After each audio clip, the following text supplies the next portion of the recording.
Naglagay kami ng ganito sa unit namin. And because of this, mas namomotivate yung cleaner namin na pag-igihan ng paglilinis. Anyway, sa Airbnb namin, we already have 5 units. 3 sa 3 residences and 2 sa Victoria Sports Tower. So, on those 2 locations, we have 2 different cleaner. So, kumbaga, meron kaming full-time cleaner for both location. Nabanggit ko, in operating your Airbnb business, advisable, meron kang full-time. And thank God with our cleaners, I'm so blessed na cleaner ko sila kasi malinis at maayos yung unit namin. Wala kaming guest na nagreklamo na magulo or may na left out na lugar na hindi nalinis sa unit namin.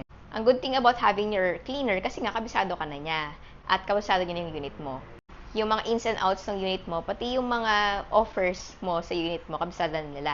Ang cons naman when you have a full-time cleaner, alam nyo, kung wala kang booking, konti lang yung booking mo, kumita ka man o hindi, ng net, sasahod pa rin sila, just like any other business. So, somehow, it is our motivation also to continue and push our marketing para lagi kaming may booking. Para may lilinisin naman yung mga cleaner namin, no?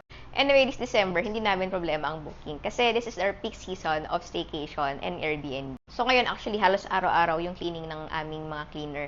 And then, naglagay kami ng ganito. So, meron itong, parang thank you note. Tapos, nakalagay dito, thank you for staying with us.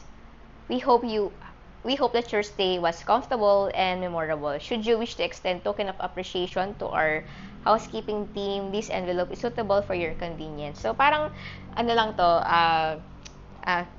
note na kung gusto nila mag-tip sa cleaner namin, pwedeng mag-tip yung guest namin. But sabi naman namin dito, completely optional but always appreciated. So, hindi naman to required. Kasi may full-time income naman yung cleaners namin from us. Pero kung gusto nilang mag-tip pa ng extra sa mga cleaner namin, it is so much appreciated. And as your host or Airbnb operator, hindi ako nagka-cut. Kasi I believe our cleaner deserve these tips. And this December, ang daming guests na nagtitip. Like 150 pesos, 200, ganyan. So parang in span of a week, naka 1,000 yung cleaner namin. Natutuwa ako in a way na nagkakaroon sila ng extra. At the same time, it is also an affirmation sa amin na our whole process of hosting, not only the unit, but pati yung communications namin, yung offers namin is okay sa guest. Kaya, nagbibigay ko sila ng extra. As I said here, this is optional but greatly appreciated. And me as a host, kahit hindi ako yung nakaka-receive nito, I just so appreciate yung mga guests namin kasi our guests are generous, are understanding, and easy to communicate with. Yun lang na-share ko lang sa inyo yung joy ko as a host.